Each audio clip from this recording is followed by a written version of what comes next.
உன் வேண்டுதலை நிறைவேற்றுவதற்காக, உனக்கு உதவி செய்வதற்காக உனக்கு திடீரென்று ஒரு அழைப்பு வரும். அந்த அழைப்பை நீ ஏற்றுக்கொண்டால் நீ கேட்டது, நீ நினைத்தது எல்லாமே உனக்கு கிடைக்கும். இப்போது உன் மனவேதனையை நான் அறிவேன். நீ உன் வாழ்வில் எத்தனை காலம்தான் இந்த போராட்டம் என மனமுடைந்து வேதனைக்கு ஆளாகி இருக்கிறாய். உன்னை சுற்றி நடக்கும் அனைத்தும் நன்மைக்கே என நம்பு. எத்தனையோ கடின நாட்களிலிருந்து உன்னை நான் காப்பாற்றியிருக்கிறேன். இப்போது நீ படும் மனவேதனைகளுக்கும் கண்டிப்பாக நல்லதொரு தீர்வை நான் தருவேன். அதுவரை என் நாமத்தை மட்டும் நீ உச்சரித்து கொண்டே இரு. நான் இருப்பேன். உனக்கு நிழலாக, என்றுமே உனக்கு துணையாகவே இருப்பேன். உன்னை கேலியாக பேசுகிறார்கள், உனக்கான மரியாதையை கொடுக்கவில்லை என்றெல்லாம் நீ வருந்தாதே. எல்லாவற்றிற்குமே நிச்சயமாக காலம் பதில் சொல்லும். உன்னுடன் நான் என்றுமே இருப்பேன். உன்னை விட்டு நான் எங்கும் செல்ல மாட்டேன். உன்னை ஒருபோதும் தாழ்ந்து போகும்படி நான் செய்யவும் விடமாட்டேன். இது என்னுடைய சத்திய வாக்கு. உன்னை என் அரவணைப்பிலேயே நான் வைத்திருக்கிறேன். கனவில் கண்ட சுகபோக அனுபவங்கள் விழித்து கொண்டதும் மறைந்து விடுவது போலவே இவ்வுலக வாழ்க்கை ஒரு மாயத் தோற்றம். இவ்வுலக வாழ்வின் சுகமும் துக்கமும் அது போலவே மறைந்துவிடும். எதுவும் நிரந்தரமில்லை. யார் உன்னை புறக்கணித்தால் என்ன? இந்த பிரபஞ்சம் எப்போதும் உன்னை தன் அன்பால், கருணையால் அரவணைத்து கொண்டிருக்கிறது. சூரியனாக இருக்கட்டும், சந்திரனாக இருக்கட்டும், என்றாவது உன்னை புறக்கணித்து தன்னுடைய ஒளியை உனக்கு தர மறுத்திருக்கிறதா? இயற்கை ஒருபோதும் உன்னை புறக்கணிப்பதில்லையே. உன் மீது எல்லையில்லா கருணை கொண்டிருக்கும் இயற்கையை மறந்து நீ மனிதர்களின் புறக்கணிப்பு குறித்து கவலை கொள்கிறாயே. ஏன்? அது மனிதன் வேலை, அது மனதின் வேலை. உண்மையில் எத்தனையோ மனிதர்கள் உன்னை புறக்கணிப்பது உண்டு. எத்தனையோ மனிதர்களை நீயும் புறக்கணித்திருக்கிறாய். அப்படி இருக்கையில் எல்லா புறக்கணிப்புகளும் உனக்கு வலியை தருவதில்லையே. சில மனிதர்களை மனம் கூழாங்கற்களாக நினைக்கிறது. சில மனிதர்களை மனம் விலையுயர்ந்த வைரம் போல் மிக உயர்வாக நினைக்கிறது. அவர்களின் அன்பிற்கும் அங்கீகாரத்திற்கும் ஏங்குகிறது. கூழாங்கற்களின் புறக்கணிப்பு வலியை தருவதில்லை. வைரத்தின் புறக்கணிப்பு வலியை தரும். இது மனதின் உயர்வு தாழ்வு மனப்பான்மையினால் விளைகிறது. அதனால் பிறரை உயர்வாக கருதும் போது உன்னை நீயே தாழ்வாக கருதுகிறாய். பிறரை தாழ்வாக கருதும் போது உன்னை நீயே உயர்வாக கருதி கொள்கிறாய். உன்னை நீ தாழ்வாக கருதும் தருணத்தில் வரும் புறக்கணிப்பு தான் உனக்கு வலியை தருகிறது. உன்னை உயர்வாக கருதும் தருணத்தில் வரும் உனக்கு உடைய புறக்கணிப்பு வலி இல்லாமல் உன்னால் எளிதாக கடந்து செல்ல முடிகிறது. இவை அனைத்தும் உன் மனதின் கற்பனை நிலைப்பாடே. உண்மையில் இயற்கையில் அத்தகைய உயர்வு தாழ்வு எதுவுமே கிடையாது. சிறு புல்லும் பெருஞ்சூரியனும் இயற்கையில் சமமாகவே இருக்கின்றன. ஆக இப்போது உனக்கு தேவை சமமான பார்வைதான், சமநோக்கு பார்வை. நீ நன்றாக தியானம் செய். இயற்கையை நேசி. உன்னுடைய வழிகள் எல்லாம் மறையும். பாராட்டுக்காக இயங்கும் நேரத்தில் நீ எத்தனை பேரை பாராட்ட மறந்திருக்கிறாய் என்று எண்ணிப்பார். இது இயல்பே என எண்ணு. வேகமாக சென்று கொண்டிருக்கும் போது பார்க்கும் இயற்கை அழகை நின்று பார்க்க நேரம் இருப்பதில்லை. அதற்காக இயற்கை தம் அழகை குறைத்து கொள்வதில்லை. அது அதனுடைய இயல்பாய் இருக்கிறது. அதுபோல் இயல்பாய் உன்னுடைய கடமையை செய். எல்லாமே மாறும். உன் மனம் மாறினால் மட்டுமே உனக்கான எல்லாம் மாறும். உன் பாரத்தை என் மீது வை. மனசாந்தி இல்லாத என்ற ஒரு அங்குல இடம் கூட இவ்வுலகில் கிடையாது. உன் பாரத்தை என் மேல் வை. என் மீது உன் பார்வையை திருப்பு. என்னையே தியானி. நிச்சயமாய் நான் உனக்கு சாந்தியை அளிப்பேன். என் வார்த்தையை நம்பு. உனக்காக ஒரு புதிய கதவு திறக்க இருக்கிறது. தற்போது நீங்கள் எதிர்கொண்டு இருக்கும் சவால்கள் எல்லாம் முடிவுக்கு வர உள்ளன. திடீரென அவசரமான வாய்ப்புகளும் வழி தெளிக்கும் ஆசீர்வாதங்களும் உனக்கு கிடைக்கப் போகிறது. பொறுமையாக இரு. என் நேரத்தை நீ நம்பு. உனக்கான நல்ல நேரத்தை நான் உருவாக்கி கொண்டிருக்கிறேன். மிக விரைவில் அந்த நேரத்தில் நீ காலடி எடுத்து வைக்கப் போகிறாய். உனக்கு குபேர யோகத்துடன் மகாலட்சுமி கடாட்சத்துடன் ஒரு நல்ல வாய்ப்பு உனக்கு தேடி வந்து கொண்டிருக்கிறது.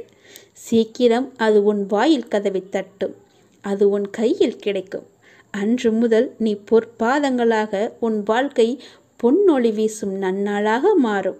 உன் வாழ்க்கை அழகிய பூங்காவனமாக இருக்கும். இனி எல்லாம் நல்லதாகவே நடக்கும். நீ தொட்டது எல்லாம் பொன்னாகும் நேரம் வந்து விட்டது. என் வார்த்தையை நம்பு, என் சொல்படி நட. நான் உனக்கு சொல்வது எல்லாமே உன்னுடைய நன்மைக்குத்தானே. பிறகு எதற்காக என் மேல் இப்படி நீ நினைத்து கொண்டிருக்கிறாய்? அப்பா நடத்துவாரா நடத்த மாட்டாரா என்று ஏன் யோசிக்கிறாய்? உனக்கு எல்லாம் நல்லதாகவே நடக்கும். நான் நடத்தி காமிக்கிறேன். நல்ல காலம் உனக்கு பிறந்து விட்டது தங்கமே. இனி நடக்கப் போவது எல்லாமே நன்மையாகவே இருக்கப் போகிறது. நீ செய்வது எல்லாமே நன்மையிலேயே முடியப் போகின்றது. ஏனென்றால் உன்னுடைய பாவ காலம் எல்லாமே முடிந்து விட்டது. புண்ணிய காலம் ஆரம்பித்து விட்டது. நீ செய்த புண்ணியத்திற்கேற்ப நல்ல நல்ல பலன்கள் எல்லாம் உன் வாழ்வில் நடக்கப் போகின்றது. மனதில் ஏற்படும் தேவையற்ற சஞ்சலங்களை கண்டு கொள்ளாமல் நீ விட்டு விடுவதுதான் உனக்கு நல்லது. ஏனென்றால் நல்ல காலம் பிறந்து விட்டதல்லவா? சஞ்சலங்களை மனதில் வைத்துக்கொண்டு அந்த நல்ல காலங்களை நீ அனுபவிக்க வேண்டும். அதை தவற விட்டு விடக்கூடாதல்லவா? அதற்காகத்தான் சொல்கிறேன். உன் மனம் சஞ்சலத்தில் இருந்தால் அதை கண்டு கொள்ளாமல் விட்டுவிடு. நல்ல நேர்மறை சிந்தனைகளோடு உனக்கு என்ன வேண்டும் என்பதில் மட்டும் நீ தெளிவான முடிவோடு உன் வாழ்க்கையை எதிர்கொள்ள தயாராக இரு. எல்லாமே நல்லபடியாகவே நடக்கும். உன் மனதில் ஏகப்பட்ட குழப்பங்கள் இருக்கின்றது. அந்த குழப்பத்திலிருந்து நீ எப்படி வெளிவர வேண்டும் என்பதை நான் சொல்கிறேன். அதன்படியே நீ நடந்து கொள். உன்னுடைய எதிர்காலம் மிக சிறப்பாக நல்லபடியாக இருக்க நீ சில முடிவுகளை துணிந்து எடுக்க இருக்கின்றாய். அதனால் உனக்கு நன்மை நடக்குமா நடக்காதா என்ற குழப்பத்திலும் நீ இருக்கின்றாய். கவலையப்படாதே. நீ எடுத்த முடிவு சரியானதே. எனவே நீ எடுத்த முடிவை பற்றி கவலைப்படக்கூடாது. இனி அதில் சில பயணங்கள் வரப்போகின்றது. பல பல மாற்றங்கள் வரப்போகிறது. அது உன் வாழ்வில் நல்லதாகவே நடக்கப் போகிறது. எல்லாம் உனக்கு நன்மையே செய்யும். அதனால் அதை பற்றி குழப்பாமல் மனதை போட்டு வருத்தி கொள்ளாமல் நீ எப்போதும் என்னுடைய நாமத்தை மட்டும் உச்சரித்து கொண்டே இரு. அது உன்னை எல்லா ஆபத்திலிருந்தும் காத்துவிடும். கலங்காதே. எப்போதெல்லாம் உனக்கு உன் மனதில் பயம் தோன்றுகிறதோ அப்போதெல்லாம் என்னுடைய நாமத்தை நீ சொல்லி வா. மற்றவர்கள் உன்னை பற்றி பேசுவதை நீ கவனத்தில் கொள்ளாதே. மற்றவர்கள் வாயை நம்மால் அடைக்க முடியாது. அதனால் நம் காதை அடைத்து கொள்ளலாம் அல்லவா? நம் காதை அடைத்து கொண்டு அதன்படியே நீ போ. உன் மனதிற்கு என்ன தோன்றுகிறதோ அதன்படியே செய். உன் வாழ்க்கையில் எது சரியானதோ அதை நீ செய்து வா. நான் இருக்கின்றேன் உனக்கு. உனக்கு நல்லது நடக்க நான் அமைத்து தருகிறேன் எல்லாவற்றையும் உனக்கு சாதகமாக. உன்னுடைய மன வருத்தம் மாறும். சில அற்புத நிகழ்வுகள் அடுத்தடுத்து உன் வாழ்வில் நடக்கப் போகின்றது. நான் உன்னை ஒருபோதும் கைவிட மாட்டேன். நீ கேட்டவற்றை உனக்கு நான் கிடைக்கச் செய்வேன்.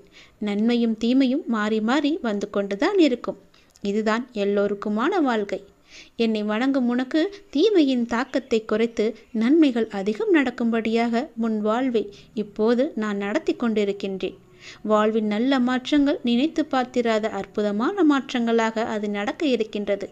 அந்த நல்ல மாற்றங்கள் நடந்து நீ மகிழ்ச்சியாக இருக்க வேண்டி என்ன நிகழ்வுகள் நடக்க வேண்டுமோ அதுவே உன் வாழ்வில் நடக்கப் போகிறது. இனி எல்லாமே உன்னுடைய நன்மைக்காக மட்டுமே நடக்கப் போகிறது.